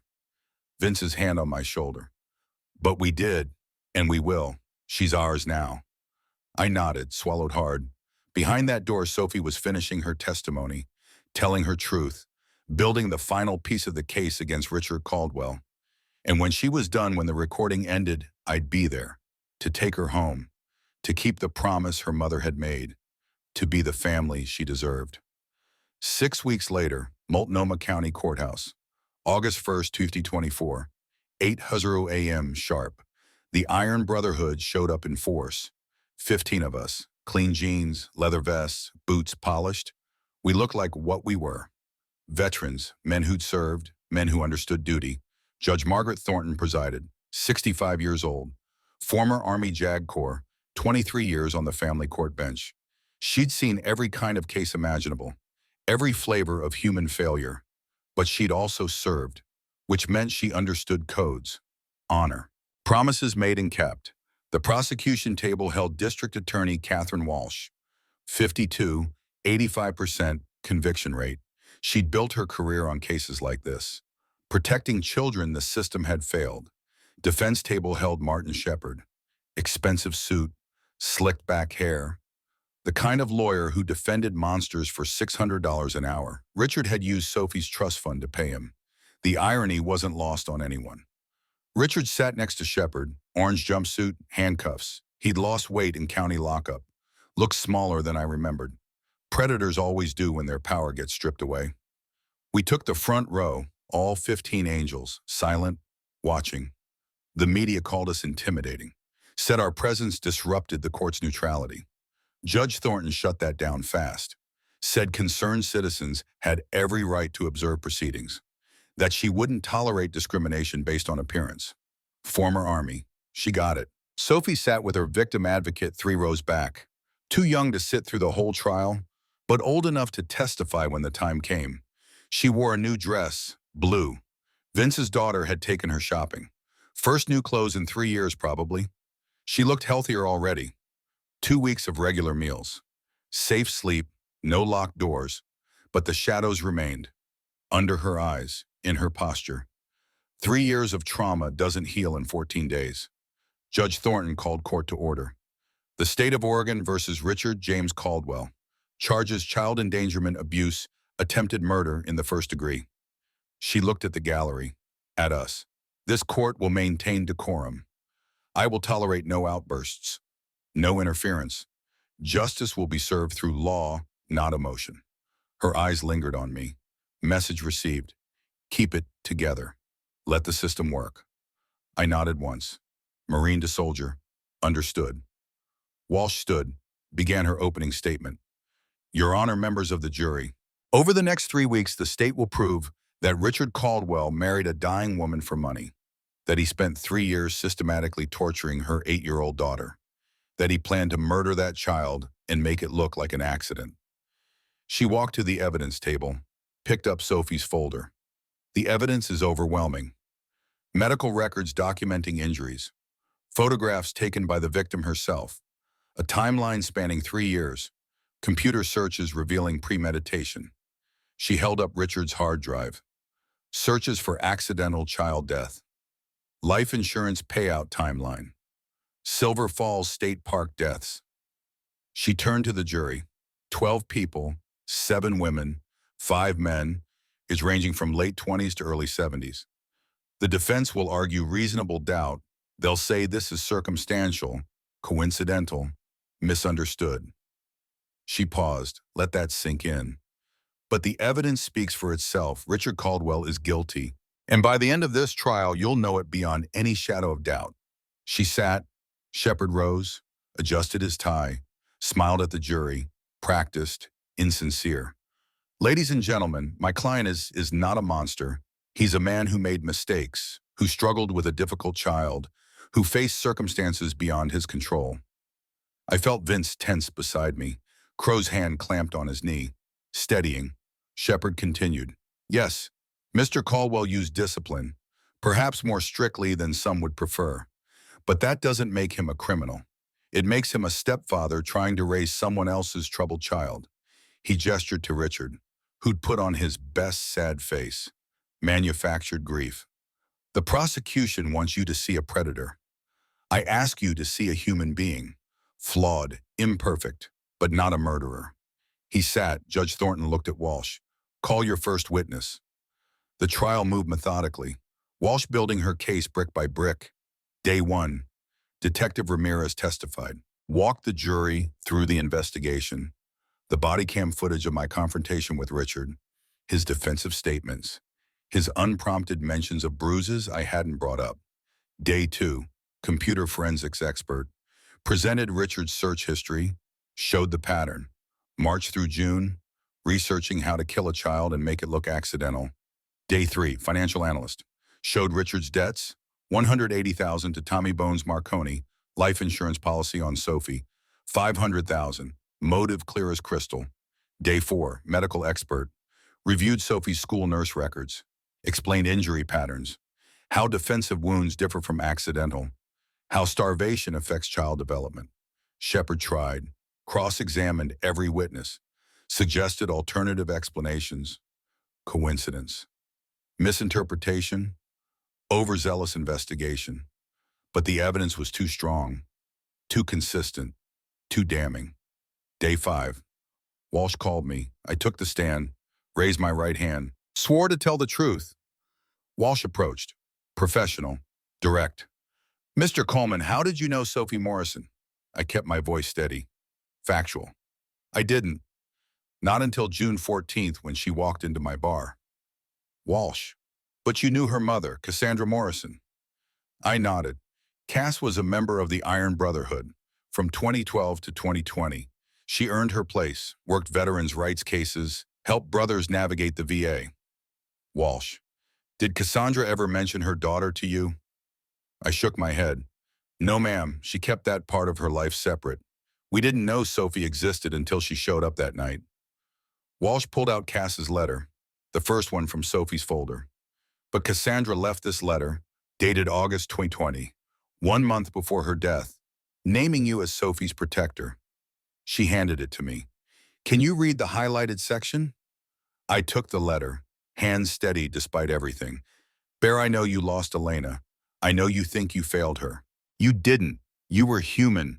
We all fail sometimes, but Sophie needs you to try. One more time. My voice caught. First time. Cleared my throat. Continued. Be the Marine who doesn't leave a man behind. Be the father you wanted to be. Walsh let that sit. Let the jury absorb it. Mr. Coleman, why did Sophie come to you that night? I looked at the jury, at 12 strangers who'd decide Richard's fate. Because her mother told her to. Because she was out of options. Because Richard was planning to kill her that weekend, and she knew it. Walsh. And what did you do? Simple question, simple answer. I listened, I believed her, and I acted. Walsh smiled slightly. That's what Marines do. I nodded. Yes, ma'am, that's what Marines do. Shepard's cross was aggressive, tried to paint me as biased, as having ulterior motives, as wanting Sophie for myself. Mr. Coleman, you have a criminal record, correct? I kept my voice level. Yes, sir. Assault charge, 1985. Bar fight. Served 6 months. Shepard. And you're a member of a motorcycle club, an organization often associated with criminal activity. I didn't take the bait. Iron Brotherhood MC is a veterans organization. We support each other. We ride motorcycles. Nothing illegal about that. Shepard. Isn't it true you have a personal vendetta against Mr. Caldwell? I looked at Richard, at the man who'd tortured a child for 3 years. I want Sophie safe. I want her alive. If that's a vendetta, then yes, sir, I'm guilty. Several jurors nodded. The older vet in seat 7, Marine Corps pin on his jacket. He made eye contact. Subtle nod of respect. Shepard realized he was losing ground, changed tactics. No further questions. I stepped down, returned to my seat. Vince leaned close. Good job, brother. Day 7. Sophie testified. The courtroom went silent when she walked in. 8 years old, 90 pounds now after 2 weeks of regular food. Still too thin, but improving. She wore the blue dress, hair brushed, clean. She looked like a normal child. Until you saw her eyes, old eyes, trauma eyes. She took the stand. Victim advocate nearby. Dr. Tran beside Walsh, making sure Sophie felt safe. Walsh's questions were gentle, age appropriate. Sophie, can you tell the jury where you lived? Sophie's voice was clear, stronger than I'd expected. Across the street from the Iron Brotherhood bar, with Richard. Walsh. Was Richard nice to you? Sophie shook her head. At first, for a few weeks after Mommy died, then he changed. Walsh. How did he change? Sophie looked at her hands. He stopped giving me food. He locked me in my room. He said I was weak like Mommy. She looked up, directly at the jury. He hit me when I asked about her. He said she was a mistake, that I was a mistake too. Several jurors wiped their eyes. The woman in seat 3 openly crying. Walsh. Sophie, why did you start collecting evidence? Sophie's answer was simple, devastating. Because Mommy taught me. She said if you want justice, you need proof. She said nobody believes kids without evidence. Walsh held up the folder. And you collected this yourself for 2 years. Sophie nodded. Yes, ma'am, I found a camera in the trash. I hid it under my floor. I took pictures of the bruises, of the locks on my door, of the empty kitchen. Walsh. Why? Sophie looked at Richard. First time, direct eye contact. Because I knew he was going to hurt me, and I knew I'd need to prove it. Walsh's final question. Why did you go to the Hells Angels? Sophie's face softened. Mommy told me to. She said if I was ever scared, find them. She showed me pictures. She said Bear lost his daughter, that he'd understand, that he'd protect me. She looked at me now, those big eyes trusting. She said angels protect people, and I needed protecting. Walsh sat. Shepard rose for cross. This was dangerous. Cross-examining a child victim. But he had to try. Had to create doubt. Sophie, you loved your mother very much. Not a question. A statement. Sophie nodded. Yes, sir. Shepard. And you were very sad when she died. Another nod. Yes, sir. Shepard's voice went softer. Sympathetic. Fake. Isn't it possible you misunderstood Mr. Caldwell? That he was trying to help you, not hurt you? Sophie looked at him like he'd grown a second head. He locked me in a dark room for 2 days. He said I was weak. He said he wished I'd died instead of Mommy. Her voice didn't waver. That's not helping. That's being mean. Shepard tried again. But maybe you were confused. Maybe. Sophie cut him off. 8 years old and fearless. I wasn't confused. I was there. He hurt me. I have pictures. I have proof. She looked at the jury. I'm not lying. Shepard realized he'd made a mistake. Cross-examining her only made her more credible, more sympathetic. No further questions. Judge Thornton called recess. 20 minutes. I found Sophie in the hallway. Sat next to her. You did good in there. She looked up at me. Did I say it right? Will they believe me? I put my hand on her shoulder. They'd be fools not to. You're the bravest person I know. She hugged me. First time in public, first time she'd initiated contact outside the clubhouse. I hugged her back. Careful, gentle. We're gonna win this, kid. And then you're coming home. She nodded against my chest. Promise. I thought about Elena, about the promises I'd broken, the daughter I'd lost. I thought about Kaysen, about her letter, her trust. I thought about Semper Fidelis, about oaths that don't expire. I promise. Week 2, defense's case. Shepard called character witnesses, Richard's co-workers, neighbors, people who'd seen his mask, the friendly stepfather act. They testified he seemed normal, caring, concerned about Sophie. But Walsh destroyed them on cross, pointed out they'd never been inside the house, never seen Sophie alone with Richard, never witnessed what happened behind closed doors. Then Shepard made his critical error. He put Richard on the stand. Defense strategy, play sympathetic. Overwhelmed single father. Difficult child, doing his best under impossible circumstances. Richard wore a suit. Shepard had coached him. Look humble, remorseful, human. Shepard's direct examination was softball. Mr. Caldwell, did you love Cassandra Morrison? Richard's voice broke perfectly. Practiced grief. Yes, very much. Her death devastated me. Shepard. And did you try to care for Sophie? Richard nodded. I did my best, but she was difficult. Angry about losing her mother. She acted out. I had to be firm. Shepard. Did you ever intend to harm her? Richard looked at the jury, eyes wide. Innocent. Never. I would never hurt a child. Shepard sat, satisfied. Then Walsh stood. She approached Richard like a shark smelling blood. Mr. Caldwell, when did you marry Cassandra Morrison? Richard. March 2020. Walsh. 6 months before she died. How long had you known her? Richard hesitated. About 8 months total. Walsh. So you proposed after knowing her 2 months, Richard. When you know, you know. Walsh smiled. Cold. Indeed. Mr. Caldwell, what's the balance of Sophie's trust fund? Richard's lawyer should have objected. But Shepard was too slow. $247,000. Walsh. And the life insurance policy you took out on Sophie. How much? Richard's face paled slightly. $500,000. Walsh. When did you take out that policy, Richard? December 22. Walsh pulled out a document, Richard's computer search history, and 6 months later you searched accidental child death. Coincidence. Richard fumbled. I was researching. For a novel. Walsh's eyebrow raised. A novel? What's it called, Richard? I hadn't titled it yet. Walsh. Convenient. Mr. Caldwell, on June 13, 2024, you searched Weather Silver Falls Saturday. Why, Richard? I thought a hike would be nice. Father-daughter bonding. Walsh held up the hiking boots. Tag still attached. You bought Sophie new boots, size 2. Never taken her hiking before, had you, Richard?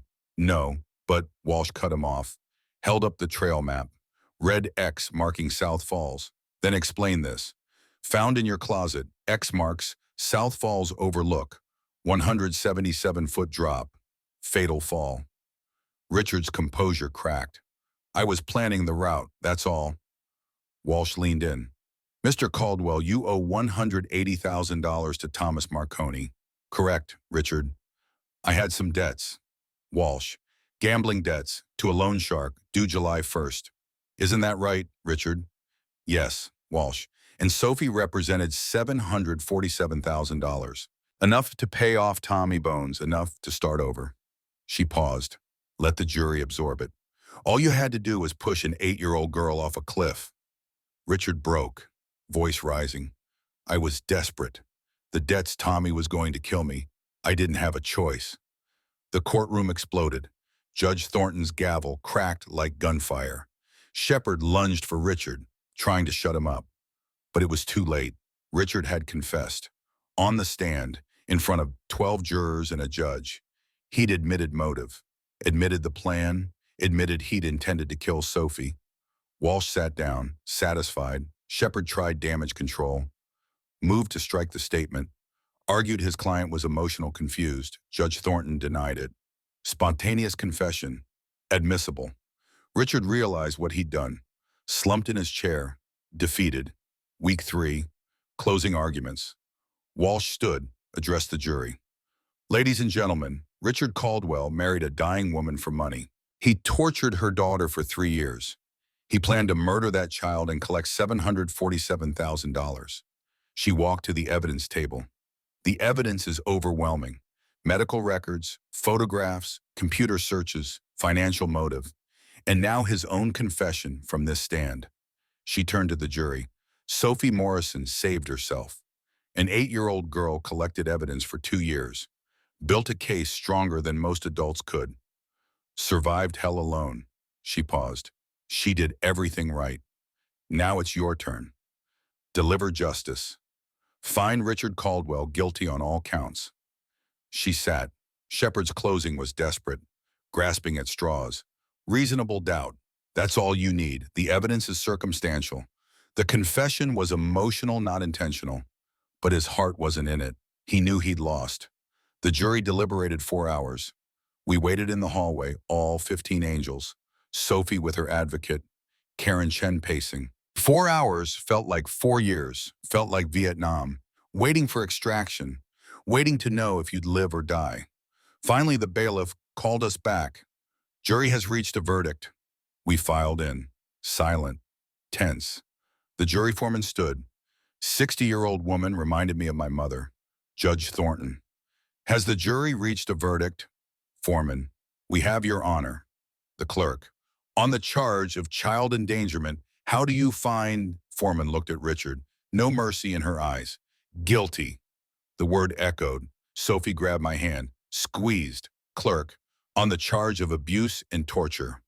Foreman, guilty. Someone behind us sobbed. Relief, gratitude.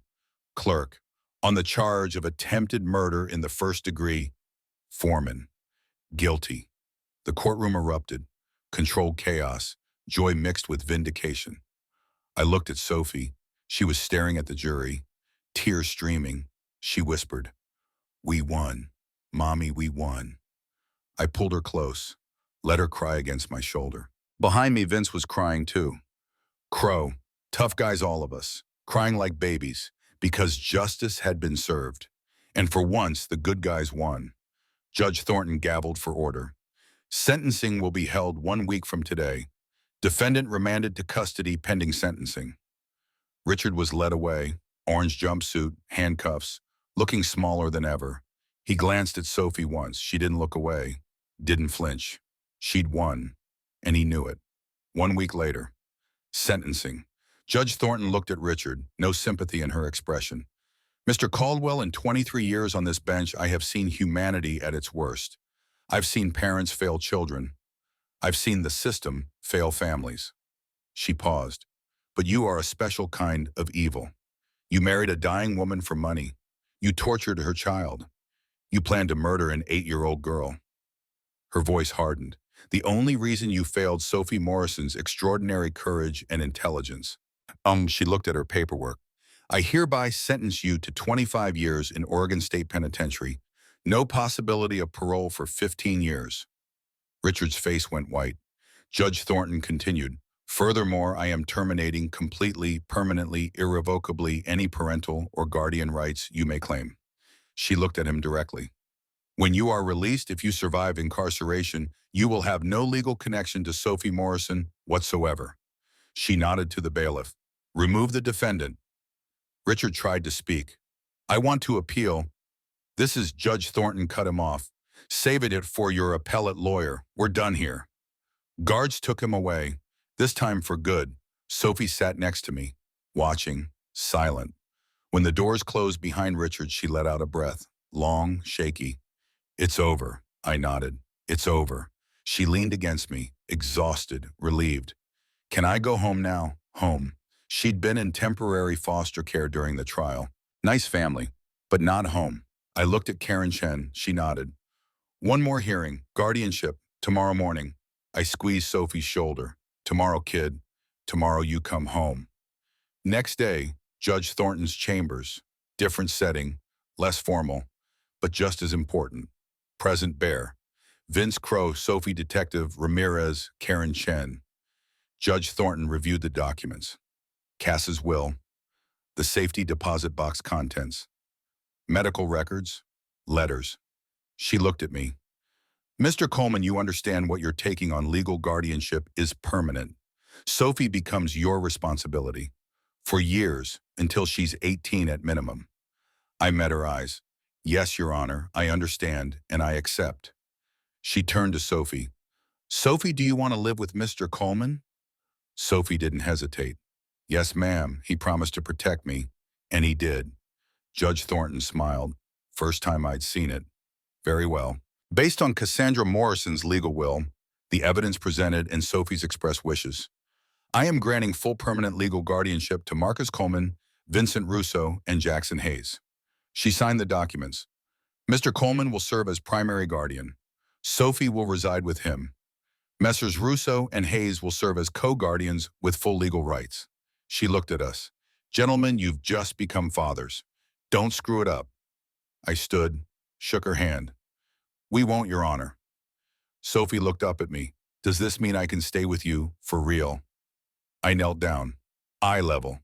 Yeah, kid, you're stuck with us now, for good. She threw her arms around me, crying. Happy tears this time. I held her. This small, fierce warrior who'd survived hell, who'd saved herself, who'd trusted us with her life. And I made a silent promise. To her, to Quasal, to Elena's memory. I wouldn't fail this time. 6 months later, December 2024. Sophie's new life took shape slowly. Healing isn't linear. Trauma doesn't disappear because the threat's gone. But progress happened, small victories adding up. The house I'd lived in alone for 10 years transformed. Sophie's room occupied what used to be my home office. We painted it together. She chose lavender, said it reminded her of Cass's favorite flowers. New bed, real mattress, soft blankets, pillows. Window with curtains she could open and close herself. No locks on the door. I'd removed every interior lock in the house that first day.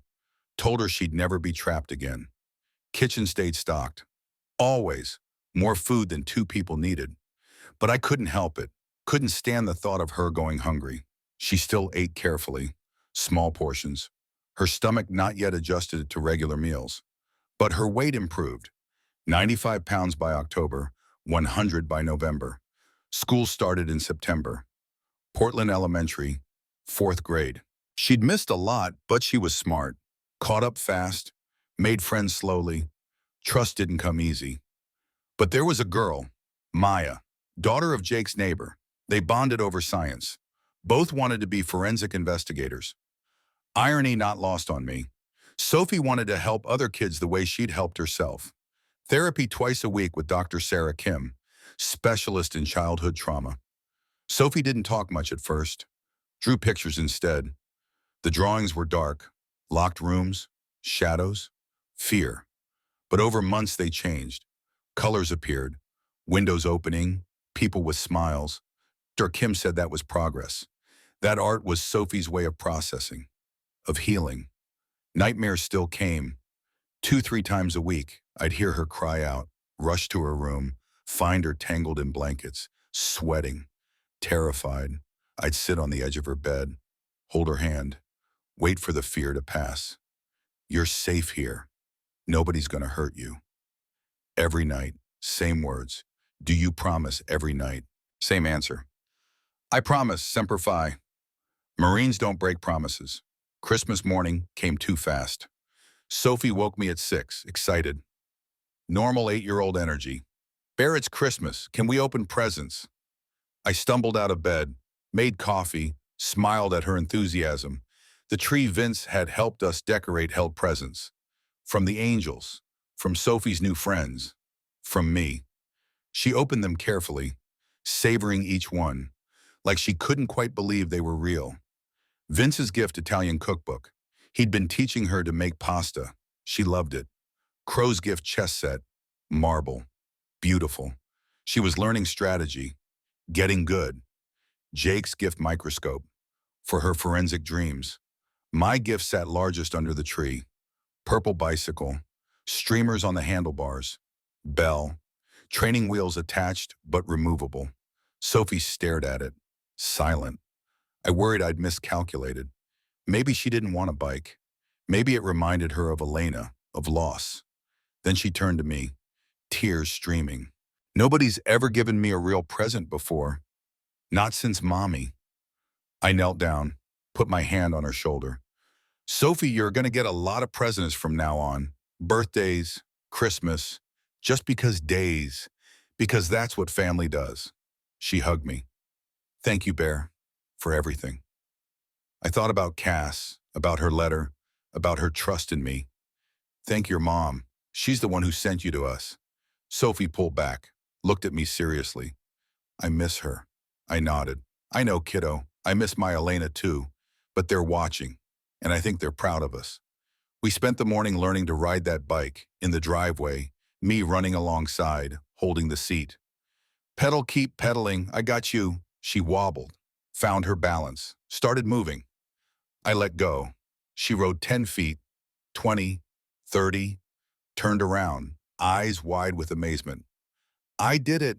Bear, I did it. Her laugh echoed down the street. Pure joy, no fear. First time I'd heard her laugh like that. Free, happy, alive. I thought about Elena, about teaching her to ride, about the memories I'd cherished for 11 years. And I realized something. Loving Sophie didn't mean forgetting Elena, didn't mean replacing her. It meant honoring both of them, giving Sophie the childhood Elena never got to finish, being the father I'd wanted to be. Second chances don't erase the first failure, but they offer redemption anyway. 1 year later, June 14th, 2025, Riverside Cemetery. 1 year anniversary of Sophie walking into my bar, also Elena's birthday. She would have been 24. We gathered at Cass's grave. Sophie and me, Vince, Crow, Detective Ramirez, who'd become a friend, 15 angels. Sophie carried wildflowers. Cass's favorite, purple and white. She knelt at the headstone, read Cass's letter aloud. She'd memorized it, every word. Mommy, I found them, just like you said. They protected me. They kept your promise. Her voice steady, strong. Bear says I'm brave, but I learned it from you. You were brave first. She placed the flowers. I'm doing good. I'm in school. I have friends. I'm not scared anymore. She paused, swallowed. Bear tucks me in every night. Vince teaches me to cook. Crow teaches me chess. They love me, like you loved me. Tears slipped down her cheeks. I miss you every day, but I'm okay now because of you. The angels stood silent, respectful. These hard men with soft hearts. Sophie stepped back. I moved forward, knelt at Cass's grave. Private words, but I didn't care who heard. Cass, I don't know if you can hear me. Don't know if there's anything after. But just in case, I touched the headstone, cold marble. I got her. She's safe. She's happy. She's thriving. My voice roughened. You asked me to not leave her behind, To be the Marine who keeps his promise. I did. I am. I will. I stood. Thank you for trusting me. Thank you for giving me a second chance at being a father. I won't let you down. I stepped back. Sophie took my hand. We walked to Elena's grave, 3 rows over. I visited every year. June 14th, her birthday. Sophie had asked to come this year, to meet the sister she'd never known. I knelt at Elena's headstone, Sophie beside me. Elena, this is Sophie. She's living with me now. Your room is hers. Your bike taught her to ride. I paused, wondering what Elena would think. I think you'd like her. She's brave, smart, tough, like you were. Sophie placed a flower on Elena's grave too. Small gesture, but it meant everything. Hi, Elena. Bear talks about you sometimes. He says you like strawberries. Me too. She smiled through tears. I'll take care of him. I promise. We sat there, 3 graves. 3 women who'd shaped my life. Rachel, my ex-wife, Elena's mother. We'd reconciled after the trial, not romantically, but she'd thanked me for giving Sophie what I couldn't give Elena. Presence, protection, a second chance. Cass, who'd trusted me with her daughter's life, who'd seen past my walls to the man I could still be. Elena, who I'd lost, who I'd grieved, who I'd never stopped missing. But grief and love aren't opposites. They're companions. You can mourn one child while raising another, can honor the past while building the future. We drove home, Sophie and me, convoy of motorcycles behind us, full angel escort. Sophie rode on the back of my Harley, custom helmet, purple, her favorite color, arms around my waist. The engine roared, that deep bass sound that used to mean danger, chaos. Now it meant family, safety, home. Sophie's laugh echoed behind me as we rode. Pure joy. I thought about the journey, from that night in June, 50 feet across the street, a small girl with bruises and a photograph, to this moment, 1 year later. A thriving 9-year-old who smiled freely, who laughed without fear, who trusted me to keep her safe. In Vietnam, I learned that life is fragile, that good people die and bad people survive, that the world isn't fair. But I also learned this brotherhood matters. Promises matter. Showing up matters. I'd failed Elena, failed to be there when it mattered most. But I was here for Sophie, every day, every night, every moment. Cass had asked me to save her daughter. I did. But the truth, Sophie saved me. She gave me purpose when I had none, family when I was alone, love when I thought I'd forgotten how. She reminded me that second chances exist, that redemption is possible, that a man can fail catastrophically and still find his way back. We pulled into the driveway. Home. Sophie jumped off the bike, ran to hug Vince, who'd arrived ahead of us. I watched her. This fierce, brilliant, beautiful child. Mine now, in all the ways that mattered.